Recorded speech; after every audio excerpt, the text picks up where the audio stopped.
It's the big one in Hong Kong. We have Praggnanandhaa for team Chess Gurukul taking on Arjun Erigaisi for team MGD1. Both Pragg and Arjun are perhaps in the best forms of their life, so this clash is going to be really cool. Pawn to d4 by Pragg, and Arjun plays pawn to d5. c4, the Queen's Gambit, e6 played, knight to f3, and we have knight to f6, knight c3 played. What is Arjun going to choose here? He goes bishop to e7, very solid. Now Pragg, fresh from his Norway chess victory and some good wins here. Arjun, fresh from beating Magnus Carlsen just a few rounds ago. Wow. Bishop g5 played here. And Arjun now asks a question to the bishop. Usually you go bishop h4, but Pragg takes on f6.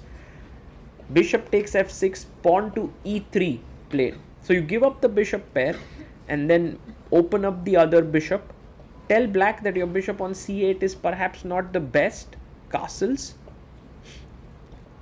And now Pragg goes for this line that Hikaru Nakamura played at the candidates against Matthias Bluebaum, putting pressure on d5.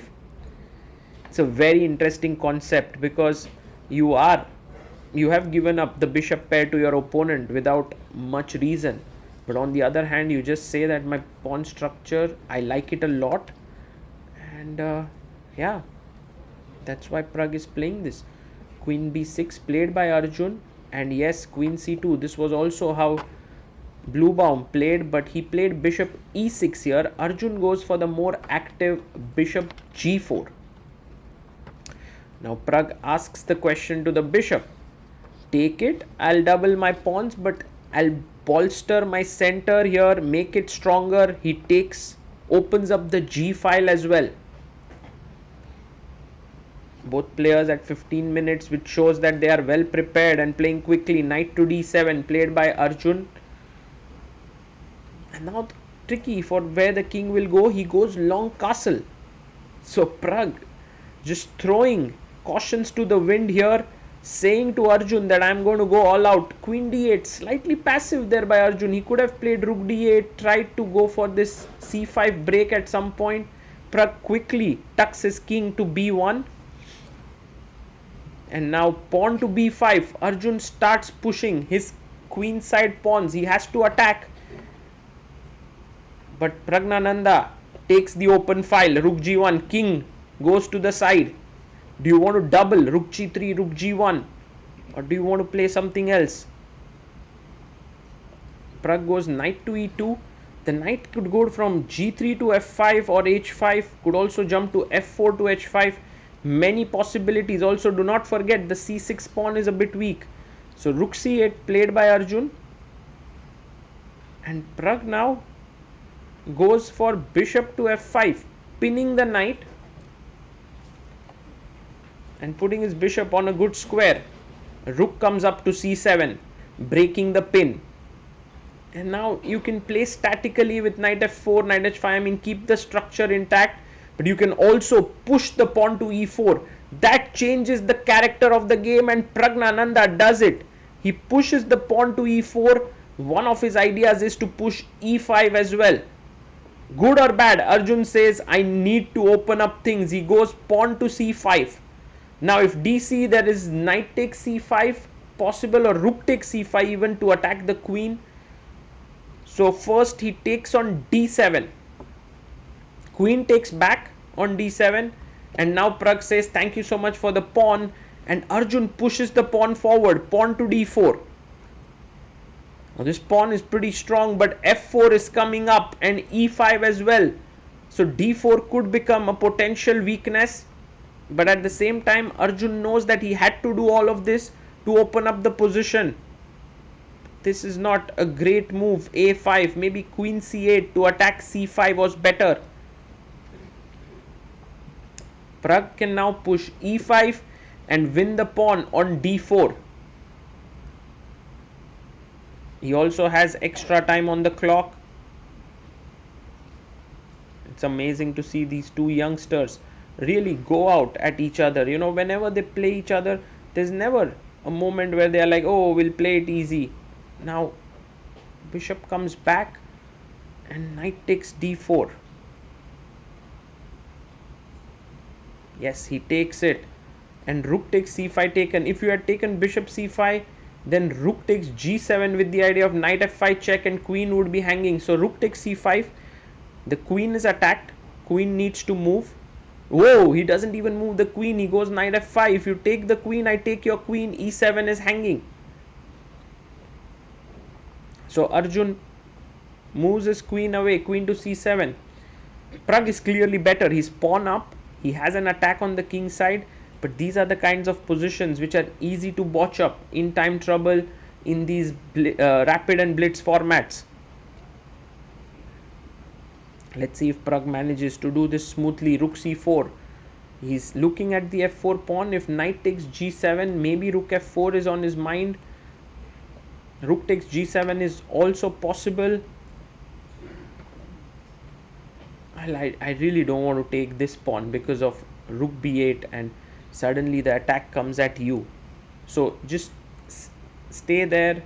You know, the best move is to swing the queen over to g3. And sometimes I'm curious to see if these top players are able to find the best move. He finds queen g3, g6 played by Arjun, but now h6 pawn is falling.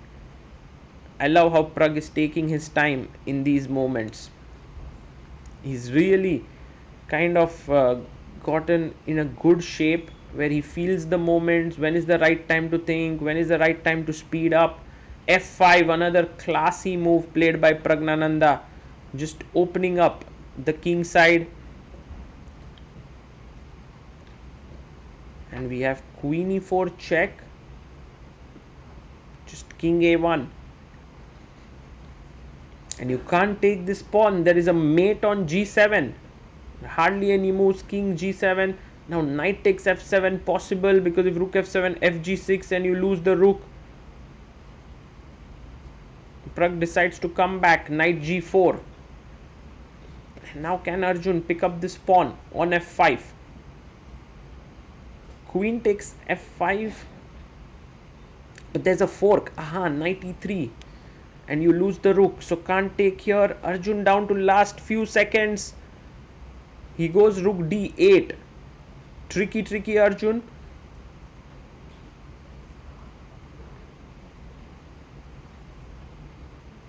And Pragg now pushes the pawn to f6. The game is getting very sharp now, because there's take and queen to e2 or queen to c2. Threatening a back rank mate. He takes on d1. Rook takes d1.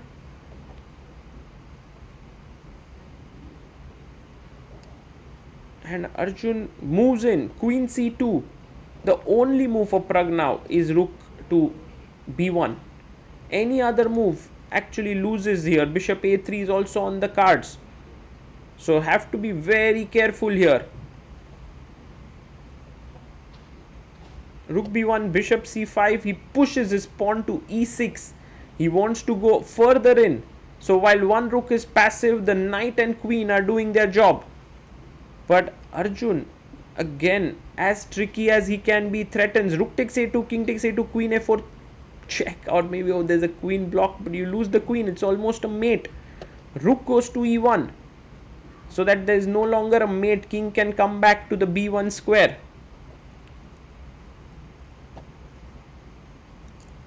And he plays queen to c4, threatening a mate in one. So many tricks here. Queen h4. Pragg calculates on last few seconds. He sees, takes. Queen takes, because if king takes, there was knight h6 check. And now check. The queen is hanging, but your own queen is hanging. But he first takes the rook and then picks up the queen. Arjun resigns. Praggnanandhaa scores a very important win for his team, Chess Gurukul. Pragg in great shape in this tournament, also managing to get the better of Arjun Erigaisi. What a win for Pragg here, and that too, this was a very smooth win from start to finish. Pragg dominated the battle with good preparation, good middle game play and good finishing. As things happened in this encounter, you can see Srinath giving a pat on the back to Arjun. Not every time is player able to perform, but the coach needs to be there for the players. Nihal Sarin won for team MGD1 on board 2. So he beat Pranesh on board 3. Chess Gurukul pulled one back by Arvind Chidambaram, winning against Pranav V. And on board 4, it was Leon Mendonça beating Karthikeyan Murli. So MGD1 scored 2 points with Nihal and Leon striking. Chess Gurukul scored 2 points with Praggnanandhaa and Arjun striking. And then it all came down to the last 2 boards, Vaishali and Harika. The game ended in draw, while we had Vishrut, who lost on the amateur board, the recreation board, against Aryan Shah, and that helped MGD1 clinch this match against Chess Gurukul. 2 Indian teams playing at the top in the World Rapid Team Championship. It was a thriller, 3.5, 2.5 victory for them. And there you can see Gaurav Rakshit, the commissioner of GCL, watching that game intently. This is Sagar Shah signing off. Freedom begins with a choice. In 2008, we made ours. Freedom knows no borders. Step by step, we became part of the global financial system. In 2019, we went public on NASDAQ. In 2024, we built a digital ecosystem. Fintech, lifestyle, telecom, everything comes together in one unified digital space. Today, freedom is a system that shapes markets.